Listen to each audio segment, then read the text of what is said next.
hit our country is the cervical cancer scandal. We have Julieann to speak on the cervical cancer scandal. Julieann is one of the Secretary of March for Justice, and the work that she does behind the scenes is unreal.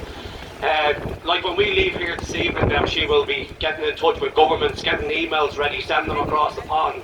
She just never stops. We'd be actually lost without her, but today Julieann is going to speak a bit about the cervical cancer, and we'll just call Julieann up next. Thanks very much. Thank you.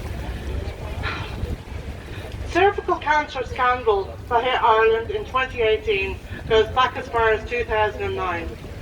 Julieann was misdiagnosed in 2009. She discovered she had cervical cancer in 2013 while she was pregnant for her second child. She had to undergo a radical hysterectomy. She received the all clear until 2015 when the cancer returned. She fought so hard to beat it, but sadly she learned 2 weeks before she died that her condition was terminal. She passed away on the 8th of April 2017. Catherine Reck was misdiagnosed in 2010 with low-grade abnormalities.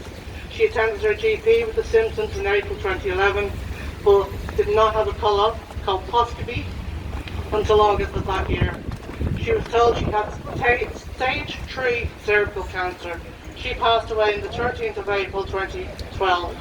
She left 3 children behind.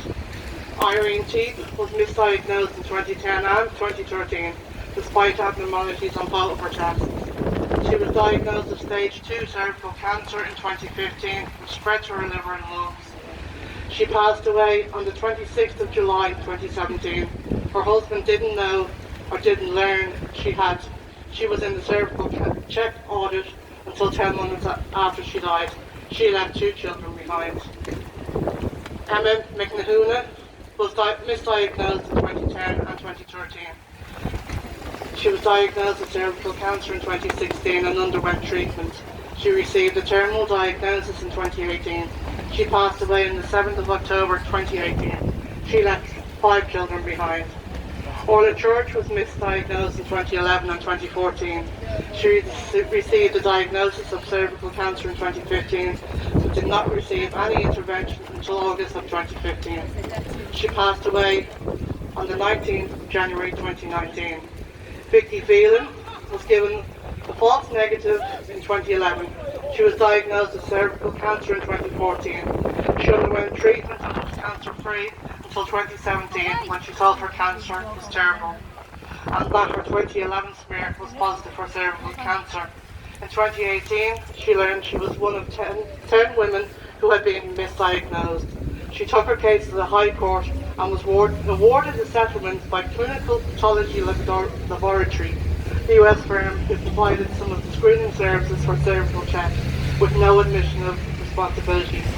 She's still fighting her diagnosis today. That's just a small handful of the women who have died because of the total negligence of the government, the HSE, cervical check, and the labs who have all played a role in all those deaths. Between the breaking of the scandal publicly in 2017 and the last review by the Royal College of Obstetricians and Gynecologists in 2018, 250 women fell victim to the cervical cancer scandal.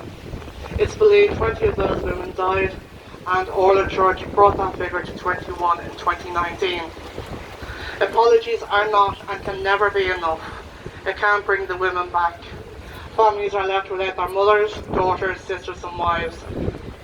Because the women of this country have been failed by the HSE and the government, and no amount of money can ease that heartache. It's a tragic fact that more of the 250 women will die because of the failings of Fianna Fáil and Fine Gael, who have been in power since the scandal started. Nothing can change the fate of many of those women, but we can and must ensure that this never happens again. We need to make our voices be heard, that we want change for our mothers, our daughters, our sisters and our wives. We need a government who will put women's health before politics, a healthcare system that is fit for purpose, and those responsible for the cervical check scandal must be held accountable. Thank you.